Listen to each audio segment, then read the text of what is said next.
மகாராஷ்டிராவில் இருக்கக்கூடிய கோலாப்பூரில் ஒரு மசூதியை இடித்து ஜெய் ஸ்ரீராம் அப்படின்னு சொன்ன அந்த வீடியோ இப்போ வைரல் ஆகிட்டுருக்கு.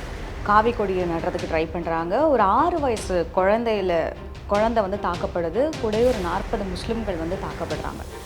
இல்லை, அது ஒரே வழி. அம்பேத்கர் சொன்ன வழி, பெரியார் சொன்ன வழி தான்.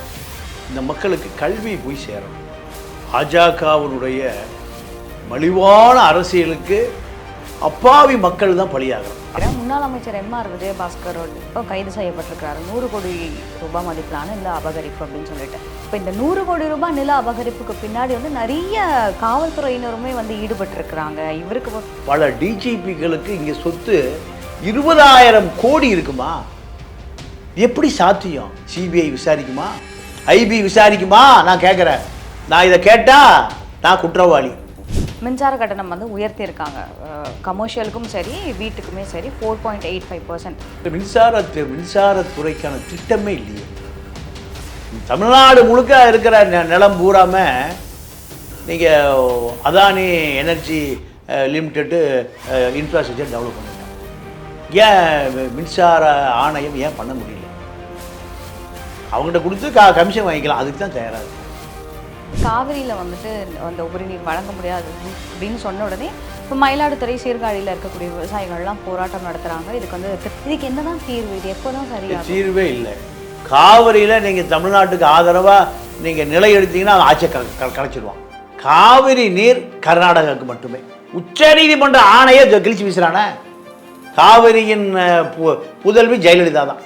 கருணாநிதி தமிழகத்தை காட்டி கொடுத்து காவிரியில் தன்னை காப்பாற்றிட்டார். அப்போ இந்த அரசியல் தெரிஞ்ச திமுக ஓட்டு போடுவானா? போட மாட்டான். என்கவுண்டர் செய்யப்பட்ட திருவேங்கடம் விசாரிக்கிறதுக்காக கூட்டிட்டு நாட்டில் தப்பிச்சு ஓட முயற்சி பண்ணாரு. அதனால என்கவுண்டர் அப்படின்னு சொல்றாங்க. இது போன்ற கொலைகளுக்கு பின்னாடி பெரிய சக்திகள் இருக்கும். அதை நெருங்குகிற அதிகாரம் இந்த காவல்துறை அதிகாரிகளுக்கு இல்லை. இப்போ நீங்கள் திருவேங்கடம் அவனை கண்டிப்பாக பெயில் எடுத்துருவாங்க. அவன் வெளியே வந்துடுவான். அவன் இது வரைக்கும் 3 கொலை பண்ணியிருக்கான். 3 கொலைக்கு 3 ஆயுள் தண்டனை கிடச்சிருக்கு, இல்லை 3 மரண தண்டனை கிடச்சிருக்கு. வெளியே வந்தாலும் என்ன பண்ணுவான்? அடுத்த கொலைக்கு தயாராவான். 6000 A+ ரவுடிகள் இதுதான் தொழில். அப்போ இவர்களை குறைந்தபட்சம் காவல்துறை மொழியில் இதை செய்வதை தவிர நம்ம வேறு வழி இல்லை. வணக்கம் பாண்டியன். வணக்கம். எப்படி இருக்கீங்க? நல்லா இருக்கேன். பாண்டியன், மகாராஷ்டிராவில் இருக்கக்கூடிய கோலாப்பூரில் ஒரு மசூதியை இடித்து ஜெய் ஸ்ரீராம் அப்படின்னு சொன்ன அந்த வீடியோ இப்போ வைரல் ஆகிட்டுருக்கு. காவி கொடியை நடுறதுக்கு ட்ரை பண்ணுறாங்க. ஒரு 6 வயசு குழந்தை வந்து தாக்கப்படுது. கூட ஒரு 40 முஸ்லீம்கள் வந்து தாக்கப்படுறாங்க. இது தொடர்ந்து இந்த மாதிரியான விஷயங்கள் நடந்துகிட்டே இருக்குது. மதத்தை வச்சுக்கிட்டு இவங்க பண்ணக்கூடிய அரசியலில் தடுக்கிறதுக்கு என்ன வழி? இல்லை, அது ஒரே வழி. அம்பேத்கர் சொன்ன வழி, பெரியார் சொன்ன வழி தான். இந்த மக்களுக்கு கல்வி போய் சேரணும். கல்வி மறுக்கப்படுகிறது. நீங்கள் பாஜகவினுடைய மலிவான அரசியலுக்கு அப்பாவி மக்கள் தான் பலியாகிறான். அதான் எதிரும் புதிருமே. ஆதரவு எதிர்ப்பு நிலை 2 பக்கமுமே. நீங்கள் அவனுக்கு போதிய கல்வி அறிவு இருந்தால் 2 பக்கமே பலியாக மாட்டான். கேரளாவுக்குள்ளே எந்த விஷயத்தையும் கொளுத்தி போட்டு அரசியல் பண்ண முடியாது. பஞ்சாபில் பண்ண முடியாது. நீங்கள் தமிழ்நாட்டில் பண்ண முடியாது. மேற்கு வங்காளத்தில் பண்ண முடியும். இப்படி சில மாநிலங்களில் கல்வி அறிவு போதிய அளவில் இருக்கிற காரணத்தினால மக்கள்கிட்ட சிந்திக்கக்கூடிய தன்மை இருக்குது. எது சரி, எது தவறுங்கிறது. அப்போது மலிவான அரசியல் யுக்திக்கு பலியாக மாட்டார்கள். நீங்கள் மலிவான அரசியல் யுக்தி எங்கே போய் சேரும்? கல்வி அறிவு இல்லாத மக்கள்கிட்ட தான் போய் சேரும். அதனால தான் கல்வியே இந்த அரசு காசுக்கு விற்கிது. கல்வி இந்தியாவில் 5 வகையான கல்வி இருக்குது. இப்படி ஒரு கேவலமான ஒரு மிக மிக மிக கேவலமான பாலிசி ஒரே நாடு இந்தியா தான். நீங்கள் அடித்தட்டு மக்களுக்கு என்ன கல்வி? சத்துணவு கல்வி. பள்ளிக்கூடத்து பையன் புத்தக பையில் எதை கொண்டு போகிறான்? சாப்பாட்டு தட்டை கொண்டு போகிறான். பார்த்தீங்களா? காலையிலையும் சாப்பாடு, மத்தியானம் சாப்பாடு. 1. 2வது கான்வென்ட் கல்வி. அது இது வந்து உழைக்கிற மக்கள், அடித்தட்டு மக்கள். நீங்கள் கள்ளக்குறிச்சியில் 50 ரூபா 30 ரூபா சாராய பாக்கெட்டை வாங்கிட்டு குடிச்சிட்டு அழுகிற கூட ஆள் இல்லாமல் ஒரு 50 பேர் சமாதி ஆனான்ல, அவனுக்கான கல்வி. ரெண்டாவது, நடுத்தர வர்க்கம் என்ன பண்ணுது? ஒரு தரமான கல்வி கொடுக்கணும்னு எங்கே போகிறான்? கான்வெண்ட்டுக்கு போகிறான். ஒரு கட்டடம், சொந்த கட்டடம் இருந்தால் அங்கே ஒரு தொடக்க கல்வி, கான்வெண்ட் கல்விக்கான இடமா மாறி போகுது. ஓடி விளையாடு பாப்பா, நீ ஓய்ந்திருக்கலாகாது பாப்பா. இது உடலை வலுவாக்குவதற்கு. கிரவுண்டே கிடையாது, அடுக்குமாடி குடியிருப்பு. அது கல்விக்கூடமாக போச்சு. இந்த அரசாங்கம் அதுக்கு அனுமதி அளித்து, நீங்கள் அவன் ஃப்ளாட்டில் பிறந்து ஃப்ளாட்டில் வாழ்ந்து ஃப்ளாட்லேயே செத்து போகிறவனுக்கான கல்வி அது. நிறைய ஐஏஎஸ் ஆஃபீஸ், ஐபிஎஸ் ஆஃபீஸ் எல்லாம் இன்றைக்கி இந்த அமைப்புலேருந்து தான் வர்றாங்க. அவனுக்கு சமூகம்னா என்னன்னே தெரியாது. இப்படி ஒரு மக்கள்லாம் வாழ்கிறாங்கன்னு ஒரு ஐஏஎஸ் ஐபிஎஸ் அதிகாரிக்கு தெரியாதுமா. 26 வயசில் ஐஏஎஸ் ஐபிஎஸ் அதிகாரியாக வந்து உட்கார்றாங்க. எங்கே? அது வசதி படைத்த நடுத்தர குடும்பத்திலேருந்து படிப்பது மட்டும்தான். இவங்க எப்படி இந்த மக்களை நிர்வகிக்க முடியும்? ஒன்று. மூணாவது கல்வி, படிக்கணும், வேலைக்கு போகணும், சாப்பிட்ணும், செட்டில் ஆகணும், குழந்தை ஊட்டி பெற்றுட்டு அப்படியே செத்து போயிடணும். இது இந்த ஐடி கல்வி. அவன் பூராமல் எந்த உலகம் தெரியும். உதாரணத்துக்கு நான் சொல்லணும்னா, ஒரு 10 வருஷத்துக்கு முன்பு ஐடியில் வேலை பார்க்கக்கூடிய ஒரு மேட்டுக்குடி சொல்ல முடியும், அப்பர் மிடில் கிளாஸ் குடும்பம். அந்த குடும்பம் ஏதோ ஒரு வகையில் அந்த பெண்களை விபச்சார பெண் தரகர்களால் ஏமாற்றப்படுகிறார்கள். எங்கே ஏமாற்றப்படுகிறாங்கன்னா, பியூட்டி பார்லர். அவங்களுக்கு சூதுவாதே தெரியாது அந்த பெண்களுக்கு. எல்லாம் வந்து நடுத்தரத்திற்கு மேல்பட்ட குடும்பம். அப்போ காவல்துறை கைது செய்கிற பொழுது ஐடியில் வேலை பார்க்குற 2 லட்ச ரூபா 3 லட்ச ரூபா வேலை பார்க்குற கணவன் மாதிரி ஓடி வர்றான். ஓடி வந்து அவனால் நம்பவே முடியல, இவ்வளோ வசதி வாய்ப்பு இருக்குது, விபச்சார விடுதி வரைக்கும் மனைவி வந்துட்டாலே காவல் நிலைக்கு வந்திருக்குமேனு. அப்போ அங்கே இருக்கிற காவல்துறை சொல்கிறான், போய் வக்கீலை போய் கூட்டுவாங்கன்னு. அப்போ அந்த ஐடியில் வேலை பார்க்குற 3 லட்ச ரூபா சம்பளம் வாங்குகிற ஆட்கள் அவங்களாம் எங்கே இருப்பாங்கன்னு கேட்குறாரு.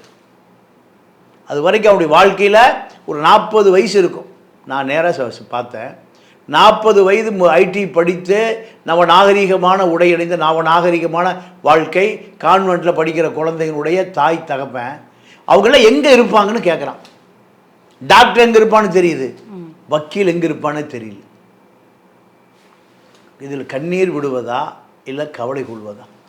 அப்போ சமூகம் என்னன்னே தெரியாமல் ஒரு சமூகம் வளருது. இது 3வது சமூகம். 4வது சமூகம் white collar people, white collar crime people. நான் எல்லாத்தையும் சொல்லலை.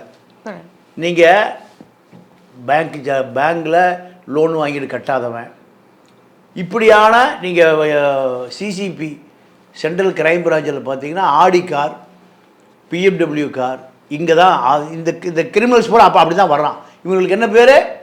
White collar criminals. அங்கே வந்தால் அங்கே இருக்கக்கூடிய பெண் வரவேற்பாளர், நீங்கள் அவங்களுக்கு பிஸ்லரி வாட்டரில் தண்ணி கொடுக்கணும். இது அந்த சிசிபி சென்ட்ரல் கிரைம் பிரான்ச்சினுடைய நடைமுறை. அவனை வந்து நீங்கள் குற்றவாளியாக டீல் பண்ணக்கூடாது. குற்றவாளின்னு முடிவு செய்யலை, அவன் விசாரணைக்கு வந்திருக்கான், அவ்வளோதான். அதாவது நீங்கள் அமெரிக்கன் பர்ஃப்யூம் வாசத்தோடு வந்து உட்காந்துருப்போம். இவன் குடும்பம் ஸ்டைல் எப்படி இருக்கும்? கீழ்த்தட்டுக்கும் தொடர்பு இருக்காது. நான் சொல்ல 2ஆம் கட்டத்துக்கும் தொடர்பு இருக்காது, 3ஆம் கட்டத்துக்கும் தொடர்பு இருக்குது. இது 4வது. இதில் அரசியல்வாதியும் வர்றான், அதிகாரியும் வர்றான், கார்ப்பரேட் ரியல் எஸ்டேட்டுக்காரனும் வர்றான், அரசாங்க பவர் புரோக்கரும் வர்றான்.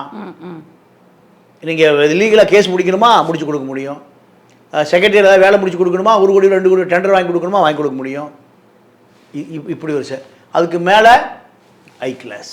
அவன் இந்த மக்களோட ஒட்டுறதே இல்லை, இந்த மக்களோட ஒட்டுறதே இல்லை, ஓட்டு போடுறதே இல்லை, அவன் குழந்தை குட்டி இந்த மக்களோட மிங்கிள் ஆகிறதே இல்லை. எல்லாமே வந்து 1 ஏக்கராவில் ஃபார்ம் ஹவுஸ் வீட்டில் குடியிருக்கிறவன். 5 வகையான கல்வி இந்தியாவில் கொடுக்கப்படுது. 5 வகையான ஆட்களும் முரண்பாடோடு இருக்கான். 5 வகையான கல்வியும் முரண்பாடோடு இருக்கு. நீங்கள் சாப்பாட்டு தட்டோட பள்ளிக்கூடத்துக்கு போகிறவன் எப்படி நீட்டில் பாஸ் ஆவான்? சிபிஎஸ்சியில் தான் நீட்டுக்கான கேள்வியை தயார் பண்ணுறான். இந்த சாப்பாட்டு தட்டோட பள்ளிக்கூடத்துக்கு போய் 1ஆவதுலேருந்து 5ஆவது வரைக்கும் இந்த தமிழ்நாட்டில் 22,000 பள்ளிக்கூடம் இருக்குமா? 22,000 பள்ளிக்கூடத்தில் 1000 பள்ளிக்கூடத்தில் தான் 5 வாத்தியம் ஒரு தமிழாசிரியர் இருக்காங்க. 5 கிளாஸுக்கு 5 வாத்தியார் ஒரு தமிழாசிரியர். எவ்வளோ பள்ளிக்கூடத்துக்கு? 22,000 பள்ளிக்கூடத்துக்கு ஒரு 1000 பள்ளிக்கூடம் தான். மீதி 21,000 பள்ளிக்கூடம் 2 வாத்தியார் பள்ளிக்கூடம் இருக்குது, ஒரு வாத்தியார் பள்ளிக்கூடம் இருக்குது. ஏன் இவ்வளோ குறைபாடுன்னு நினைக்கிறீங்க சார் இந்த ஃபார்மேட்டில்? இல்லை, அதுக்கு காரணம் அரசியலுக்கே தகுதி இல்லாதவன் பூரா அரசியல்வாதி ஆயிடும். அரசியல் என்பது திருடி தின்பது தான் நினைக்கிறேன். ஏன்னா நிறைய ஆசிரியர்கள் வந்து எங்களுக்கு பொசிஷனே கொடுக்கல, எக்ஸாம் எழுதியிருக்கோம் ஆனால் எங்களோட பேர் லிஸ்ட்டில் இல்லை அப்படின்னு எக்கச்சக்க போராட்டங்கள் பண்ணிட்டு தான் இருக்காங்க. நிறைய பேர் வந்து வெயிட் பண்ணிகிட்டே இருக்காங்க. இவ்வளோ பேர் வெயிட்டிங்கில் இருந்துமே ஏன் அந்த பொசிஷன்ஸ்க்கு வந்து ஆள் எடுக்காமல் இருக்காங்க? சம்பளம் பட்ஜெட்டில் சம்பளம் போடுறதுக்கு பணம் இல்லை, சம்பளம் போடுறதுக்கு பணம் இல்லை, நிதி ஆதாரங்கள் இல்லை. நீங்கள் 2,35,000 கோடி தமிழ்நாட்டுடைய பட்ஜெட். அரசியல்வாதி அதிகாரி திருடுறது எனக்கு தெரிஞ்சு 1 லட்சம் கோடி திருடிடுறான். எவ்வளவு? 1 லட்சம் கோடியை திருடுறான். 1,35,000 கோடி தான் நீங்கள் அரசு அதிகாரிகளுக்கு சம்பளமாக போயிடுது. அதில் ஒரு 25% தான் மக்களுக்கு போய் சேரும். 50% அரசியல்வாதி அதிகாரி திருடிக்கிறாமா? ஒரு பட்ஜெட் ஒரு 2,000 கோடினா 1000 கோடி ரூபா 5 வகையான அமைப்புகள் திருடப்படுது. நீங்கள் ஒரு பிடபிள்யூவில் ஒரு வேலை, ஒரு கிலோமீட்டருக்கு ரோடு போடுறதுக்கு 1 கோடி ரூபான்னு வச்சுங்க. 20 கிலோமீட்டருக்கு 20 கோடி ரூபானா இந்த 20 கோடி ரூபாயில் 5% துறை அமைச்சருக்கு கொடுக்கணும். 20 கோடி ரூபாயில் 1 கோடி ரூபா போயிடுச்சா? 1 கோடி ரூபா கொடுத்தா தான் நீங்கள் XRY டெண்டர் ஃபார்மே கிடைக்கும். அமைச்சருக்கு 5% போயிடுது. துறை அந்த ஹைவேஸு துறை உயர் அதிகாரி செக்ரட்டரி அவருக்கு 3%. அந்த சீட்டுக்கு வர்றக்கே 25 கோடி ரூபா கொடுத்து வர்றாரு. நான் ஒரு 15 வருஷத்துக்கு முந்தி நான் தலைமைச் செயலகத்தில் பத்திரிகையாளர் அறையில் இருக்கிற பொழுது ஒரு பிடபிள்யூ செக்ரட்டரிக்கு 15 கோடி ரூபா கொடுத்து சீட்டுக்கு வர்றாரு. எவ்வளவு? 15 கோடி. இதை செய்தியாக ஆக்கக்கூடாதுன்னு அவர் ஒரு லாபி பண்ணி எல்லாத்துக்கும் பணம் கொடுக்குறாரு. நான் பத்திரிகையாளர் அறையில் இருந்தோம். இந்த செய்தி வெளியே வந்துடக்கூடாது. பணத்தை வாங்கிட்டு பத்திரிகையாளர் செய்தியெல்லாம் போடுறதில்லை. அந்த சீட்டுக்கு எத்தனை கோடி? நான் சொல்லி 15 வருஷத்துக்கு முந்தி 15 கோடி ரூபா. இன்றைக்கி அது ஒரு 50 கோடி ரூபா இருக்கும் அந்த சீட்டு. அப்போ அவருக்கு ஒரு 3% போயிடுது. நேராக அடுத்து யார்கிட்ட வந்து செயற்பொறியாளர், அவருக்கு ஒரு 3%. 5, 3, 8, 3, 11. குறைஞ்சது 25% இல்லாமல் அந்த வேலையில் அவர் லாபம் இல்லாமல் செய்ய மாட்டார். யார்? ஒப்பந்தக்காரர். ஒப்பந்தக்காரர் அமைச்சருடைய பினாமியாக இருப்பார். மாவட்ட அமைச்சருக்கு நீங்கள் பொதுப்பணித்துறை அமைச்சருக்கு கொடுத்துட்றோம், மாவட்ட அமைச்சருக்கு கொடுத்துட்றோம், மாவட்ட எம்எல்ஏக்கு 5% கொடுத்துட்றோம். அப்போது இப்படி நான் ஒரு எனக்கு சொந்த ஊர், அது ஊர் பேர் வேண்டாம், அது எம்எல்ஏ பேர் தெரிஞ்சு போயிடும். அங்கேருந்து எனக்கு ஒரு பழைய நண்பர் வந்தார். அந்த நண்பர் சொன்னார், நான் எம்எல்ஏ பார்க்க போயிருந்தேன். அப்போ பிடபிள்யூ இன்ஜினியர் வந்திருந்தார். 13 கோடி ரூபாய்க்கு ஒரு வேலை முடிஞ்சிருது. தொகுதி எம்எல்ஏவுக்கு 1 கோடி 30 லட்ச ரூபா கமிஷன் கொடுத்தார். எவ்வளவு? 1 கோடி 30 லட்ச ரூபா. அந்த கொண்டு வந்து கொடுத்த பொதுப்பணித்துறை உயர் அதிகாரிக்கு ஒரு டீ கூட கொடுக்கல. யார்? எம்எல்ஏ. சரி வச்சுட்டு போங்க, பார்த்துக்கலாம். அவர் எனக்கு அது வருத்தத்தோடு சொன்னார். டீ குடிக்கலைங்கிறது வருத்தம் இல்லை, மக்கள் காசு. அப்போ 10% தொகுதி எம்எல்ஏக்கு மாவட்ட செயலாளர், அவர் ஆளுங்கட்சியுடைய மாவட்ட செயலாளர் ப்ளஸ்ஸு தொகுதி எம்எல்ஏ. இல்லைன்னா அது ஓட்டை இது ஓட்டை எல்லாம் ஓட்டையாக தான் இருக்கும். அப்போது 50% எங்கேயா எங்கே போயிடுது? லஞ்சமாக போயிடுது. நீங்கள் ரோடு போடுறாங்க எல்லா இடத்துலையும் பாருங்கள், நீங்கள் ரோட்டு மேலேயே ரோடு போட்டு வீடு பூரா பள்ளமாக போச்சு, ரோடு பூரா உயரமாக. என்ன காரணம்? ஹைகோர்ட் பல முறை சொல்லியிருக்கு, அந்த போட்ட அந்த ஜல்லி மண் இதெல்லாம் நீங்கள் என்ன பண்ணணும்? அப்புறப்படுத்திட்டு தான் போடணும். அதே பலவீனமாக இருக்குது. பலவீனத்து மேலே போட்டிங்கன்னா பேஸ்மெண்ட் பலவீனமாக இருக்கும். மேலே வடிவேல் சொல்கிறது மாதிரி பேஸ்மெண்ட் வீக்கு பில்டிங் ஸ்ட்ராங்குங்கிற மாதிரி. இது யாருமா கேட்பது? இதுதான் இந்த அரசு திமுக அதிமுகவுடைய ஆட்சிகள். ஓகே, இப்போ அந்த எம்எல்ஏ விஷயங்கள்லாம் சொன்னதுனால நான் இதையுமே கேட்குறேன். முன்னாள் அமைச்சர் எம்ஆர் விஜயபாஸ்கரோட இப்போ கைது செய்யப்பட்டிருக்கிறாரு 100 கோடி ரூபாய் மதிப்பிலான இல்லை அபகரிப்பு அப்படின்னு சொல்லிட்டு. இது சம்பந்தமாக வில்லிவாக்கம் காவல் ஆய்வாளர் பிருத்விராஜும் வந்து கைது செய்யப்பட்டிருக்கிறாரு. அந்த நிலம் சம்பந்தப்பட்ட சான்றிதழ் வந்து தொலைஞ்சிடுச்சு அப்படின்னு சொன்னதுனால. இப்போ இந்த 100 கோடி ரூபாய் நில அபகரிப்புக்கு பின்னாடி வந்து நிறைய காவல்துறையினருமே வந்து ஈடுபட்டிருக்கிறாங்க. இவருக்கு பின்னாடி வந்து நிறைய பேர் சப்போர்ட் பண்ணியிருக்கிறாங்க இந்த விஷயத்துக்கு அப்படின்னு சொல்கிறாங்க. இது எப்படி சார் அவ்வளோ ஈஸியாக பாசிபிள் ஆகுது? அம்மா, நீங்கள் அதாவது நான் வந்து டாக்டரேட் பற்றி பேசிகிட்டு இருக்கேன், பிஹெச்டி பேசிகிட்டு இருக்கேன். நீங்கள் எல்கேஜியில் நிற்கிறீங்க. பல டிஜிபிக்களுக்கு இங்கே சொத்து 20,000 கோடி இருக்குமா? எப்படி சாத்தியம்? ஓய்வு பெற்ற தமிழ்நாட்டில் வேலை பார்த்து நீங்கள் ஏடிஎஸ்பியை வந்து ஜாயின் பண்ணியிருப்பாங்க. தமிழ்நாட்டிலே வேலை பார்த்து டிஜிபியாக ரிட்டையர்டு ஆன ஒருவருக்கு எனக்கு தெரிந்த சொத்து 25,000 கோடி. சிபிஐ விசாரிக்குமா? ஐபி விசாரிக்குமா? நான் கேட்குறேன். நான் இதை கேட்டால் நான் குற்றவாளி. இது யாருமே கேட்கறது இல்லை. அவருடைய கட்டுப்பாட்டில் அனைத்து ஊடக முதலாளிகளும் இருக்காங்க. ஊடக முதலாளிகள் போல ரியல் எஸ்டேட்டில் பார்ட்னர். எத்தனை கொலை, எத்தனை என்கவுண்டரு, யாராவது வாயை திறக்க முடியுமா? ஒரு பெரிய மூத்த வழக்கறிஞர் சங்கரசுப்பு பையன் செத்து ஏரியில் கிடக்கான். ரியல் எஸ்டேட் தான் என்கவுண்டர், போலி என்கவுண்டர் வழக்கு தான். யாராவது பேச முடியுமா? எனக்கு தெரிஞ்சு யாரும், என்னை தவிர யாரும் பேசுனதாகவே தெரியல. பாரதி சொன்ன மாதிரி தான், நெஞ்சு பொறுக்குதில்லையே இந்த நிலைகட்ட மாந்தரை நினைக்கையில் நெஞ்சு பொறுக்குதில்லையேன்னு நம்மளால் ஜீர்ணிக்கவே முடியல. என்ன காரணம்? நமக்கு எந்த கமிட்மெண்ட்டும் இல்லை, யாரோட கமிட்மெண்ட் இல்லை. அதனால இதை பேச முடியுது. எல்லாருக்கும் எல்லா கமிட்மெண்ட் இருக்குது. நிறுவனங்களுக்கு கமிட்மெண்ட் இருக்குது. நிறுவனத்துக்குள்ளே வேலைக்கு போனால் ஒரு ஃப்ரேம், இதுக்குள்ளே தான் நீ இருக்கணும். இல்லை வேலை பாரு, முண்டாட்டிக்குள்ளே குழந்தை ஊட்டி சம்பளம் கிடைக்கும், சாப்பாடு கிடைக்கும். இல்லைன்னா வெளியே போய் தெருவா சுற்று, வெளியே கிளம்பு. அப்போ இதை யார் பேசுவது, யார் சொல்லுவது? தமிழ்நாடு மாதிரி ஒரு அடக்குமுறை உலகத்திலே கிடையாது. ஜனநாயகம் இருக்குன்னு நம்ம நம்பிட்டு இருக்கோம். கொடூரமான அடக்குமுறை. எதுக்கு சுதந்திரமே கிடையாது. சுதந்திரம் இருப்பதை போல ஒரு பிரமை இருக்கே தவிர, நீங்கள் ஆம்ஸ்ட்ராங் கொலையில் என்ன நமக்கு ஒரு பெரிய செய்தி கிடைச்சதுன்னா, நீங்கள் 10 வருஷத்துக்கு ஒரு செய்தி மக்களுக்கு கிடைக்குது. ராமஜெயம் கொலையில் இன்னைக்கு வரைக்கும் குற்றவாளி கிடைக்கல இல்லையா? செத்துப்போன ராமஜெயம் நேருவுடைய சொந்த தம்பி. ஜெயலலிதாவே போய் திருச்சியில் சொல்லும், என்ன இந்த திருச்சிக்கு 2 அமைச்சராக இருக்காங்க. அப்போ ஏற்பட்ட ஒரு ஆளை ரவுடி போய் சாதாரணமாக கொண்டு தூக்கி தூக்கி ரோட்டில் போட்டு போகிறான்னா, நீங்கள் இந்த நெட்வொர்க் எவ்வளோ பெரிய நெட்வொர்க்குன்னு பாருங்க. அதே அளவுக்கு வலுவான நபர் தான் ஆம்ஸ்ட்ராங். சும்மா சாதாரண ஒரு நாள் ரவுடி போய் கதையை முடிச்சிருக்கான்னா, இந்த நாட்டில் சட்டம் ஒழுங்கு ரவுடிகள் யாருக்கு தேவைப்படுறான்? அரசியல்வாதிகளுக்கு, அதிகாரிகளுக்கு இந்த ரவுடிகள் தேவைப்படுறான். இவர்கள் 22,000 ரவுடியை நீங்கள் லிஸ்ட் அவுட் பண்ணியிருக்காங்க. A+ 6,000 பேர் இருக்காங்க.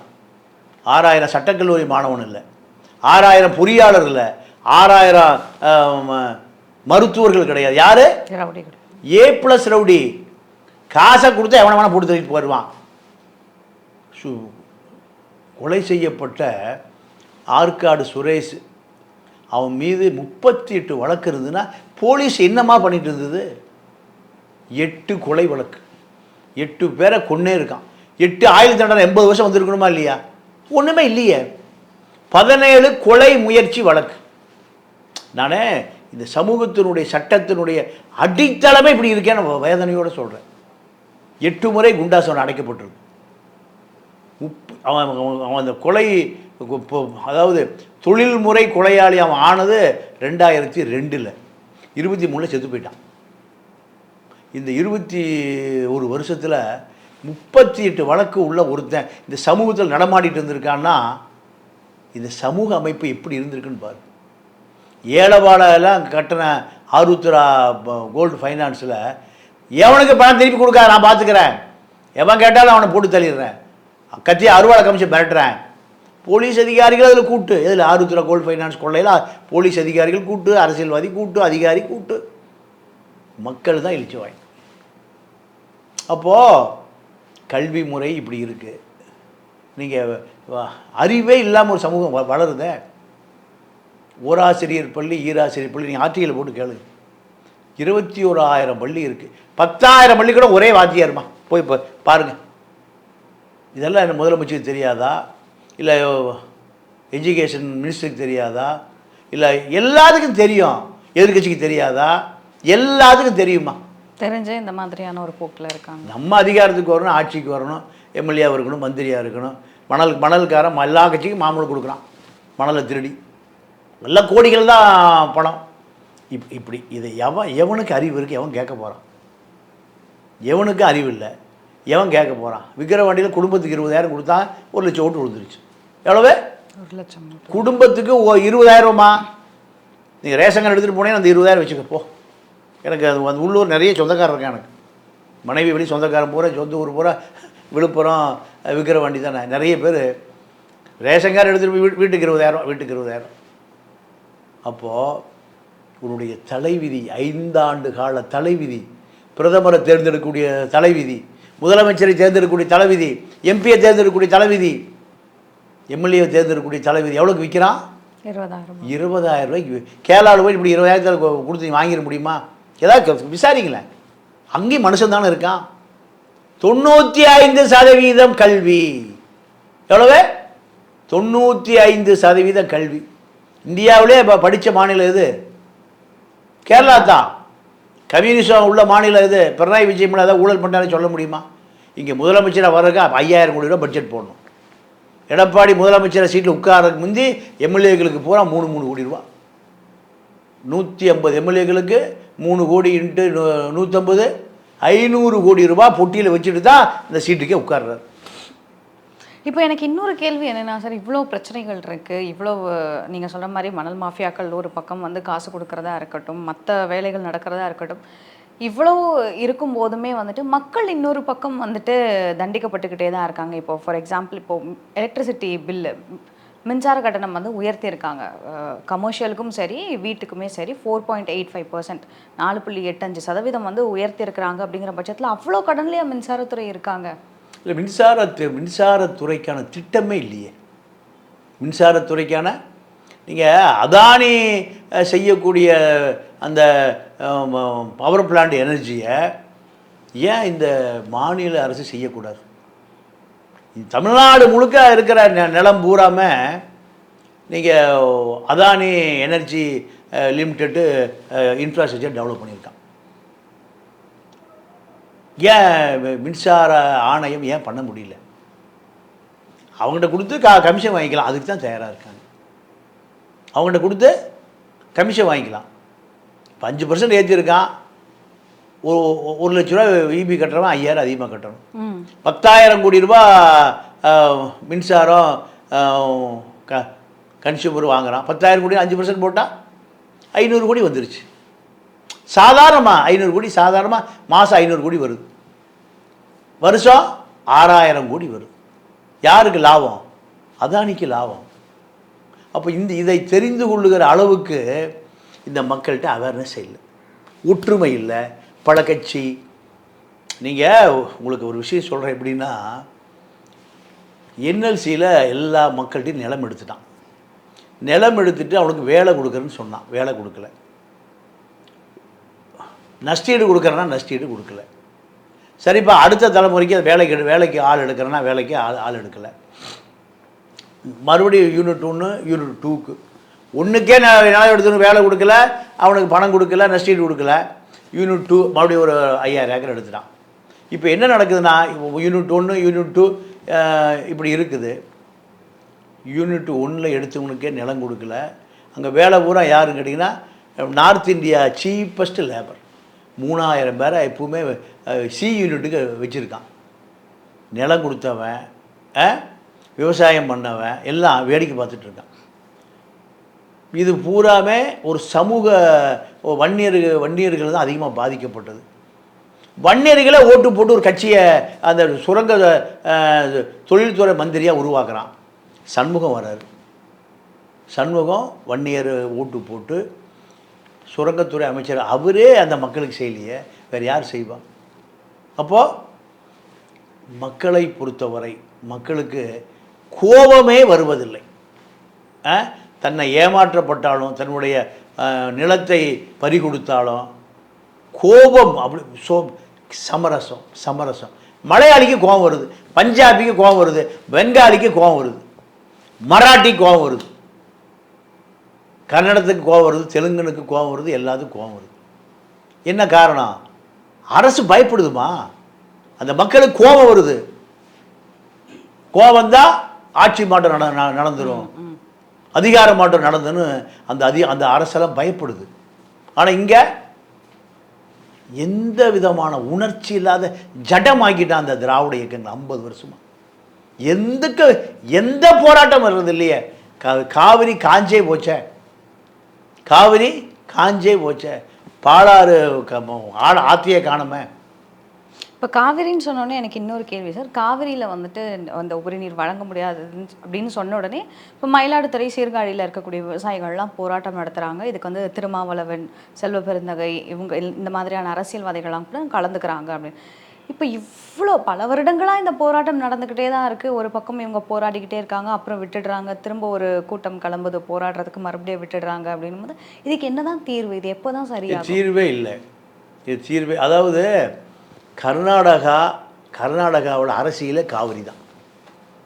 காவிரியில் நீங்கள் தமிழ்நாட்டுக்கு ஆதரவாக நீங்கள் நிலை எடுத்தீங்கன்னா அவன் ஆட்சியை கலைச்சிடுவான். அவன் மக்கள் கோபமாக இருக்கான், அவன் மக்கள் சரியாக இருக்கான். காவிரி நீர் கர்நாடகாவுக்கு மட்டுமே. இந்தியாங்கிறது காவிரி கர்நாடகா மட்டும்தான். நாங்கள் உச்ச நீதிமன்ற ஆணையை கிழிச்சு வீசுகிறானே. உச்ச நீதிமன்ற எத்தனை ஆண்டுகால போராட்டம், 72லேருந்து போராட்டம். அது ஒரு 38, 48, 58, 64 வருஷமாக ஒரு இன்ச்சு கூட நகரலையே. ஏன் காரணம்? அவன் ஒற்றுமையாக இருக்கான்.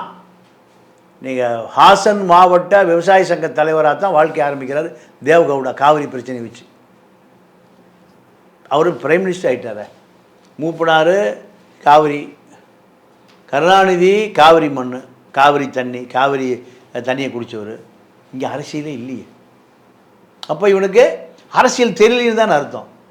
அவனுக்கு அரசியல் தெரியுது, கன்னடத்துக்காரனுக்கு அரசியல் தெரியுது, இந்திரா காந்திக்கு அரசியல் தெரியுது. இந்திரா காந்தி அரசியல் தெரிஞ்சனால தான் காவிரி மீது கருணாநிதி அரசாங்கம் போட்ட வழக்கை வாபஸ் வாங்க சொல்லுது. கருணாநிதி சர்க்காரிய கமிஷனுக்கு வழக்கு பயந்து வாபஸ் வாங்கிட்டார். மன்னார்குடி ரங்கநாதனும் கே சுப்பிரமணியன், நம்ம ஜெயலலிதா அட்வொகேட், எம்ஜிஆர் வக்கீல், அவர் இவர்கள் போட்ட வழக்கு தான் அப்படியே இன்னைக்கு வரைக்கும் நிலுவையில் இருந்து 91 ஜெயலலிதா அந்த வழக்கில் சேர்ந்து தான் அரசாணை வாங்குது. காவிரியின் புதல்வி ஜெயலலிதா தான். காவிரிக்காக போராடியவர் யாரு? கர்நாடகாவை பூர்வீகமாக கொண்ட ஜெயலலிதா தான் அரசியலில் சுப்ரீம் கோர்ட்டில் போய் முட்டி மோதி அந்த அம்மா தான் வாங்குது. காவிரி தண்ணியை குடித்த மூப்பனாரும் கருணாநிதியும் காங்கிரஸாக போயிட்டார். யார்? மூப்பனார். அவர் கர்நாடகாவுக்கு எதிராக இருந்தால் கர்நாடகா பக்கமே போக முடியாது. கருணாநிதி தமிழகத்தை காட்டி கொடுத்து காவிரியில் தன்னை காப்பாற்றிக்கிட்டார். அப்போ இந்த அரசியல் தெரிஞ்ச திமுக வேணா ஓட்டு போடுவானா? போட மாட்டான். தெரியல. காவிரி பிரச்சனை ஏதோ திருவாரூர் தஞ்சாவூருக்காரன் பிரச்சனை, நமக்குன்னு நினைக்கிறான் கோயம்புத்தூருக்காரன். கோயம்புத்தூருக்காரன் நினைக்கிற மாதிரி திருநெல்வேலிக்காரன் நினைக்கிறான், அது தஞ்சாவூருக்காரன் பிரச்சனை. அப்போ இவனுக்கு அரசியல் அறிவு இருந்தால் இப்படி நினைப்பானா? இல்லை, அரசியலே போய் சேரல. நீங்கள் பாருங்கள், விஜய் பாஸ்கர் 100 கோடி ரூபா கடத்தி அடித்து உதச்சி A+ ரவுடி பட்டியலில் இருக்க வேண்டிய ஆள் அவர். நம்ம அருண் கமிஷன் சொன்ன மாதிரி ரவுடிகள் மொழியிலே பதில் சொல்லுவேன்னு இப்போ பண்ணுறாருல, அதே மாதிரி இவர் ரவுடிகள் மொழியிலே அவர் பதில் சொல்லணும் விஜய் பாஸ்கர். அப்போ இவெல்லாம் எப்படிமா ஒரு மந்திரியாக இருந்திருக்கான்? மக்களை இவெல்லாம் எப்படி காப்பாற்றுவான்? அந்த சதீஷுங்கிற ஒருத்தனை டூப்ளிகேட் எலக்ட்ரிக் சாமானை விற்று 100 கோடி ரூபா சம்பாரிச்சிருக்கான். அவன் இவனுக்கு பயந்து சொத்தை மகபேல் எழுதி வச்சுருக்கான். மகளை முன்னாடி கடைச்சிட்டு போய் அடித்து எழுதி வாங்கியிருக்கான். அப்போ ஒரு மந்திரி அந்த அதிகாரத்தை இப்படி துஷ்பிரயோகம் பண்ணலாம், இப்படி இந்த மக்களை காப்பாற்றிருப்பான் 5 வருஷம் மந்திரியாக இருந்துன்னு பாருங்க. சாத்தியம் இருக்கா? உருவான சொத்துக்கு ஒரு சோறு தான். 35 மந்திரி இதான் வேலை, முதலமைச்சருக்கு அதுதான் வேலை, எல்லா எம்எல்ஏகளுக்கு இதான் வேலை, எல்லாம் அடித்து பிடுங்கிறதா வேலை. எந்த ஊடகமும் எதை பற்றி விழாவரி எழுதவே மாட்டான். ஏன்? அரசு கொடுக்குற 1000 கோடி ரூபா அந்த அரசு விளம்பரத்துக்காகவே பற்றி நடத்துகிறான். இப்போ மக்கள் பாவமாக இல்லையா? செத்து போகிறாமா, சுண்ணாம்பா செத்து போகிறாமா, சாவதை தவிர அவனுக்கு வேறு எந்த வழியும் தெரியல. பாருங்கள், அந்த கடலூரில் முந்தா நாள் பச்சை மண் ஒரு பாலகன் கொன்று 3 பேர் கடலூரில் சாட்சியை தெரிஞ்சு போயிடும், உயிரோ வீட்டை கொளுத்தி விட்டு போயிட்டான். பார்த்தீங்களா? தொழில்முறை ரவுடிகள். இப்போ ரவுடிகள் அப்படின்னு சொல்லும்போது எனக்கு இன்னொரு கேள்வி சார். இப்போது என்கவுண்டர் செய்யப்பட்ட திருவேங்கடம், அதாவது அவரே தான் சரண்டர் ஆயிருக்காங்க. அந்த குற்றவாளிகள் எல்லாருமே நாங்கள் தான் கொலை பண்ணுவோம்னு சரண்டர் ஆயிருக்காங்க. ஆனால் திடீர்னு வந்துட்டு வேறு விஷயங்களை விசாரிக்கிறதுக்காக கூட்டிகிட்டு போன இடத்துல தப்பிச்சோட முயற்சி பண்ணார், அதனால் என்கவுண்டர் அப்படின்னு சொல்கிறாங்க. அதாவது அவசர கதியில் இந்த வழக்கை முடிக்கிறதுக்காக ஏதோ ஒன்று பண்ணி முடிக்கணும் அப்படின்னு ட்ரை பண்ணி இந்த என்கவுண்டர் நடந்துச்சு அப்படின்னு எல்லாருமே யோசிக்கிறாங்க. பொதுவாக இந்த நியூஸை பார்த்து வெளியில் இருக்கக்கூடிய மக்களே வந்து யோசிக்கக்கூடிய விஷயம் என்னென்னா, எப்படி சரண்டர் ஆனவரை வந்து நீங்கள் என்கவுண்டர் பண்ணுவீங்கன்னு ஒரு பெரிய ஒரு டவுட் இருக்குது எல்லாருக்கும். அது இல்லாமல் ஒரு பெரிய லிஸ்ட்டே எடுத்திருக்கோம், அவ்வளோ ரவுடிகளோட லிஸ்ட் எடுத்து எல்லாருக்கும் சில பேரை கைது பண்ணியிருக்காங்க, சில பேர் வீட்டுக்கே நேரடியாக போயிட்டு வந்துட்டு இந்த மாதிரியான விஷயங்களில் ஈடுபடுறதை இதோட நிறுத்திக்கணும் அப்படின்னு அருண் அவர்கள் சொல்லியிருக்கிறதாவும் ஒரு தகவல் இருக்குது. எதுக்காக இந்த மாதிரியான என்கவுண்டர்ஸ், அதாவது என்கவுண்டர் பண்ண வேண்டிய அவசியமே இல்லை அப்படிங்கிற கேஸில் ஒரு என்கவுண்டர் அப்படிங்கும் போது இதை எப்படி தடுக்கிறது? யாருக்காக இந்த என்கவுண்டர் செய்யப்படுது? இந்த இது போன்ற கொலைகளுக்கு பின்னாடி பெரிய சக்திகள் இருக்கும். அதை நெருங்குகிற அதிகாரம் இந்த காவல்துறை அதிகாரிகளுக்கு இல்லை. ராமஜெயம் கொலை வழக்கு அதே கதை தான். ராமஜெயம் கொலை வழக்கு குற்றவாளி யாருன்னு தெரியும், ஆனால் போக முடியாது. திருநெல்வேலியில் ஜெயக்குமார் தனசிங் குற்றவாளி யாருன்னு தெரியும், போக முடியாது. ஆம்ஸ்டாங் கொலையில் குற்றவாளி யாருன்னு தெரியும், போக முடியாது. அப்போது இது போன்ற கொலைகளில் அரசாங்கம் என்ன பண்ணுன்னா, இருக்கிற குற்றவாளிகளோடு வழக்கை முடித்துக்கொள்ளும். நீங்கள் அரசியல் அதிகாரத்தில் கடைசி மட்டத்தில் இருக்கக்கூடிய நபரை எளிதால் கைது செய்ய முடியாது, அது பல விளைவுகளை ஏற்படுத்தும். அப்போ இவர்களுக்கு என்ன அதிகாரம் இருக்குது? அந்த அதிகாரத்தோடு இப்போ நீங்கள் திருவேங்கட அவனை கண்டிப்பாக பெயில் எடுத்துருவாங்க. 90 நாளுக்குள்ளே சார்ஜ்ஷீட் போட்டாலும் போடலைனாலும் அவன் வெளியே வந்துடுவான். அவன் இது வரைக்கும் 3 கொலை பண்ணியிருக்கான். 3 கொலைக்கு 3 ஆயுள் தண்டனை கிடச்சிருக்கு, இல்லை 3 மரண தண்டனை கிடச்சிருக்கணும். அவன் தண்டிக்கப்படவே இல்லையே. வெளியே வந்தானே என்ன பண்ணுவான்? அடுத்த கொலைக்கு தயாராவான். 6000 A+ ரவுடிகள் இதுதான் தொழில். அப்போ இவர்களை குறைந்தபட்சம் காவல்துறை மொழியில் இதை செய்வதை தவிர நம்ம வேறு வழி இல்லை. இதுதான். நீங்கள் அருண் நேர்மையான அதிகாரி, அந்த அதிகாரிக்கு நீங்கள் அதிகாரம் எங்கோ மட்டுப்படுத்தப்படுகிறது. வட இந்திய லாபியாக இருக்கலாம், திமுகவை கட்டுப்படுத்துகிற லாபியாக இருக்கலாம். ஏதோ ஒரு இன்ஸ்பெக்டருக்கு என்ன அதிகாரம் இருக்கும்? அதான் அவர் செய்ய முடியும். ஏசிக்கு என்ன அதிகாரம் இருக்கும்? டிசி, ஜேசி, கமிஷனர், இப்படி அவர்களுக்கு ஒரு அதிகாரம். இதுதான் இந்த திராவிட இயக்கங்கள். அதை மீறி எந்த நீங்கள் அதிகாரத்தை தீர்மானிப்பது அரசியல், அரசியலை தீர்மானிப்பது அதிகாரம். அதிகாரிகளா எது பெருசு? அதிகாரம் பெருசா, அரசியல் பெருசா? மோடி நினைச்சா இப்போ பாகிஸ்தானோட சண்டைக்கு போகலாம், இராணுவத்தை அனுப்பலாம்ல. நாடாளுமன்றத்தில் பெரும்பான்மை அதிகாரம் பெற்றவர் யார்? மோடி. அரசியலிருந்து வராரு அவர். ஆனால் முப்படை தளபதி வந்து எந்த முடிவும் பண்ண முடியாது. முப்படை தளபதி யாருடைய கமாண்டிங் கீழே வராரு? அரசியல்வாதியான, நாடாளுமன்றவாதியான மோடியுடைய கட்டுப்பாட்டில் தான் அவர் வர்றார்.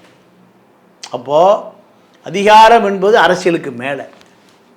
இந்த அதிகாரம் என்பது நீங்கள் இப்போ பாருங்கள், 65 ஐஏஎஸ் அதிகாரிகள் மாற்றோம். ஐஏஎஸ் அதிகாரிகள் போல அரசியல்வாதி மாற்ற முடியுமா? எந்த அமைச்சரையும் மாற்ற முடியாது. ஆனால் அமைச்சர் முதல் அமைச்சர் நினச்சா 65 ஐஏஎஸை மாற்றலாம், 65 ஐபிஎஸை மாற்றலாம். இதுதான் இந்த நாட்டினுடைய பலவீனம். அப்போ நல்ல அதிகாரி தான் அருண். தூத்துக்குடி ஜெயக்குமார் நல்ல அதிகாரி தான். தூத்துக்குடி எஸ்பியாக இருந்தார்ல ஜெயக்குமார், அவரை தான் ராமஜெயம் கேஸை விசாரிக்க சொல்லி போட்டாங்க. நான் அவரை போட்டனக்கே சொன்னேன், இன்னும் 15 வருஷம் ஆனாலும் குற்றவாளியை கண்டுபிடிக்க முடியாது. ஏன்? குற்றவாளி யார் எல்லாத்துக்கும் தெரியும். தெரிஞ்ச குற்றவாளி எப்படி கண்டுபிடிப்பீங்க? அவர் அரசியல் போர்வை பூத்திட்டு இருக்கார், எப்படி கண்டுபிடிக்க முடியும்? ஜெயக்குமார் கொலையில் யார் குற்றவாளின்னு தூத்துக்குடி திருநெல்வேலி மக்களுக்கு பூரா தெரியும், எப்படி பிடிப்பீங்க? அரசியல் போர்வை பூத்தி இருக்கார், எப்படி பிடிப்பீங்க? நடக்குமா? இதே தான் ராமஜெயம் கொலை வழக்கு, ஜெயக்குமார் தனசிங் கொலை வழக்கு, ஆம்ஸ்டாங் கொலை வழக்கு.